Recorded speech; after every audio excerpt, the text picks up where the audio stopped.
नमस्कार। स्वागत है आप सभी का आपके अपने YouTube चैनल मंथन क्लासेस कैंप में। तो जिन्होंने अभी तक चैनल को सब्सक्राइब नहीं किया है, प्लीज़ चैनल को सब्सक्राइब करें और बेल आइकन का बटन दबाएं और वीडियो पसंद आने पर प्लीज़ उसे शेयर भी करना ना भूलें। तो शुरुआत करते हैं। आज का जो हमारा विषय है वह है इंटरमीडिएट यानी 12th क्लास के स्टूडेंट्स के लिए उनकी जो केमिस्ट्री की जो पहली यूनिट है उसमें जो फर्स्ट चैप्टर है सॉलिड स्टेट यानी ठोस अवस्था। तो आज हम पहली यूनिट में से उसका फर्स्ट वॉल्यूम लेके हम चलेंगे, जिसमें हम डिस्कस करेंगे उसका इंट्रोडक्शन का, यानी चैप्टर जो है ठोस अवस्था को शुरू करने से पहले हम आज केवल उस चैप्टर के इंट्रोडक्शन पर डिस्कस करेंगे। तो सबसे पहले हम बात करें ठोस अवस्था।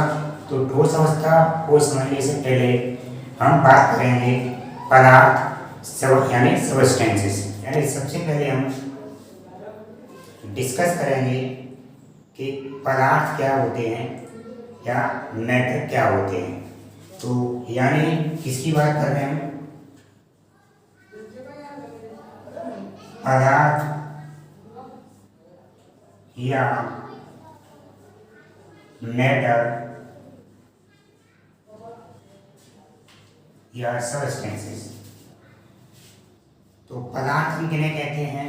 यानी हमारे चारों ओर ऐसे कंपोनेंट वे घटक जो स्थान घेरते हैं, जिनमें स्वयं का द्रव्यमान होता है और जिनका ज्ञान हम अपनी ज्ञानेंद्रियों द्वारा प्राप्त करते हैं, वे सभी पदार्थ कहलाते हैं यानी द्रव्य कहलाते हैं।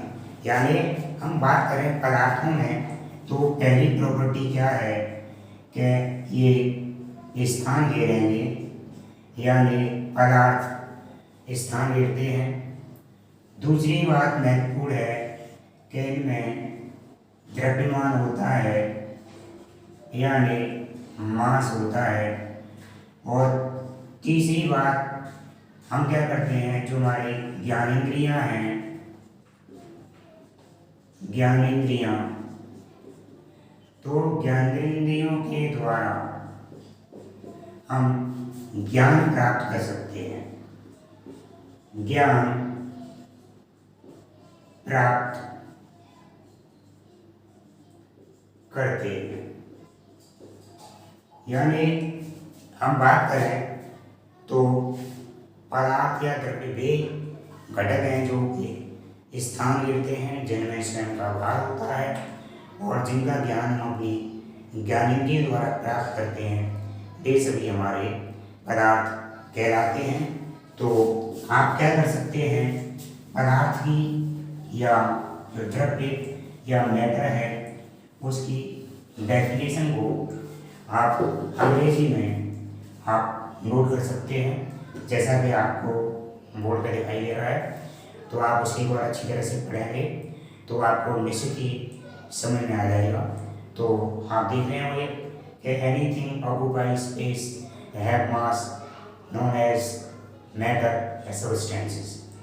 यानी हमारे चारों सभी चीज़ें ऐसी सभी वस्तुएं जो क्या करती हैं, स्थान घेरती हैं, जिनमें जो वजन होता है, द्रव्यमान होता है और जिनका हम ज्ञान अपनी ज्ञानेंद्रियों द्वारा करते हैं, वे सभी पदार्थ या द्रव्य कहलाते हैं।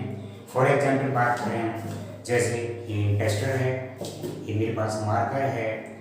हम बात करें कुर्सी, मेज, कोयला, पत्थर, किताब, बर्फ, लोहा, सोना, चांदी, पानी, तेल, दूध, गैसेस, वायु, यानी सभी ऐसी वस्तुएं हैं जो कि हमारे पदार्थ के अंतर्गत आती हैं। हम बात करें पदार्थ कितनी अवस्थाओं में पाए जाते हैं, यानी how many state of the matter, यानी पदार्थ की कितनी अवस्थाएं होती हैं, या हमारे चारों जितने भी ये पदार्थ हैं, द्रव्य हैं, वह कितनी अवस्थाओं में पाए जाते हैं। तो पदार्थ मुख्यतः हम बात करें तो ये 3 अवस्थाओं में पाए जाते हैं। तो पदार्थ की जो अवस्थाएं आप देख रहे होंगे कि हमारा पदार्थ सबसे पहले पदार्थ की अवस्था पहले नंबर पर देखेंगे तो यहाँ पर ठोस अवस्था, एक दूसरी आपकी लिक्विड फॉर्म में द्रव अवस्था और तीसरी गैस अवस्था, यानी ठोस, द्रव, गैस। हम इनकी बात करें तो ये तीनों ही हमारे क्या हैं कि ये तीनों हमारे पदार्थ के अंतर्गत आते हैं। यानी कुछ पदार्थ हमारे ठोस होते हैं जैसे लकड़ी, कोयला, पत्थर आदि। कुछ पदार्थ हमारे लिक्विड फॉर्म में यानी द्रव फॉर्म में होते हैं जैसे दूध है, पानी है, मिट्टी का तेल है आदि। और कुछ पदार्थ ऐसे होते हैं जो गैस फॉर्म में पाए जाते हैं जैसे वायु है, हाइड्रोजन है, नाइट्रोजन है, यानी जितनी भी हमारी गैसेस हैं वो सब हमारी गैसीय पदार्थ के अंतर्गत आते हैं। तो इस तरह से ये पदार्थ की अवस्थाएं।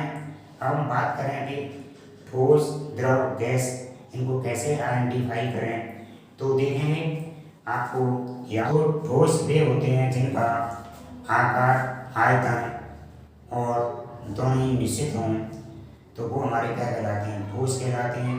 तो ठोस के एग्जाम्पल में हम बात करें तो इसके अंतर्गत हमारा क्या आएगा, डस्टर है, आपका कोयला है, लकड़ी है, पत्थर है, जितनी भी धातु हैं यानी मरकरी को छोड़ करके और हमारे अन्य पदार्थ। इसकी बात हम नेक्स्ट बात कर रहे हैं आपको यहाँ पे जो अगली अवस्था है वो है द्रव यानी लिक्विड।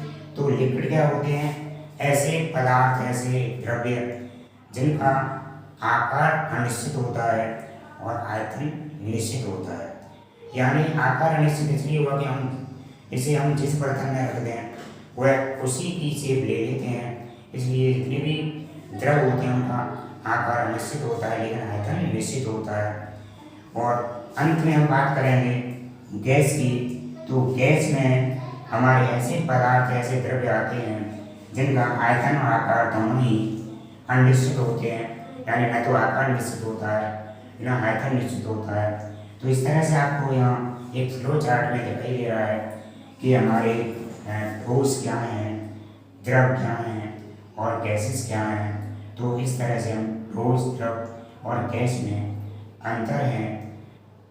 अब हम बात करें यहाँ पे तो इन तीनों में क्या डिफरेंस है तो हम तीनों में देखेंगे तो इसकी कुछ महत्वपूर्ण प्रॉपर्टी यहाँ पे दी गई हैं। तो उन प्रॉपर्टी को हम देखेंगे कौन कौन सी प्रॉपर्टी हैं। तो सबसे पहली प्रॉपर्टी में आप देख रहे होंगे आकार। तो आपको दिखाई दे रहा है कि ठोस का आकार कैसा होता है। ठोस का आकार हमारा कैसा होगा, निश्चित होता है, लेकिन द्रव और गैस दोनों का आकार अनिश्चित है। हम बात करें आयतन तो हमारा ठोस है उनका जो आकार है, आयतन है वह निश्चित है, द्रव का भी आयतन निश्चित है, गैस का आयतन निश्चित नहीं है। और इसी प्रकार हम अगली बात करें तो इसमें अन्य जो प्रॉपर्टी हैं वो आपको इसमें देख सकते हैं। तो हम यहाँ पे उनके बारे में कोई विस्तृत अध्ययन नहीं करेंगे, लेकिन फिर भी आप इस फ्लो चार्ट में आप ठोस, द्रव, गैस तीनों के अंतर को देख सकते हैं। तो आप 1 मिनट के लिए देखना चाहे नोट कर सकते हैं तो आपको अच्छी तरह से नोट कर लीजिए, या वीडियो को जूम करके आप इसे नोट कर सकते हैं। तो इसके बाद देखेंगे हम बात करें अगली तो बात करेंगे हम जो चैप्टर हमारा क्या है, ठोस अवस्था यानी सॉलिड स्टेट।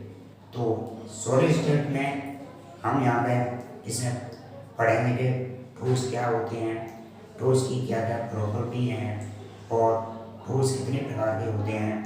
तो इस पूरी बारे में हम जानकारी हम अपनी नेक्स्ट वीडियो में देखेंगे। तो जो ये था हमारा इसका इंट्रोडक्शन था। तो अगली जो हमारी वॉल्यूम है उसमें आप ठोस के परिभाषा, ठोस के प्रकार कितने प्रकार के होते हैं, किस तरह से इन्हें डिवाइड किया गया है, उन पे हम चर्चा करेंगे। और आज के लिए इतना ही। और आपको वीडियो पसंद आया हो तो प्लीज़ चैनल को सब्सक्राइब करना ना भूलें। जय हिंद।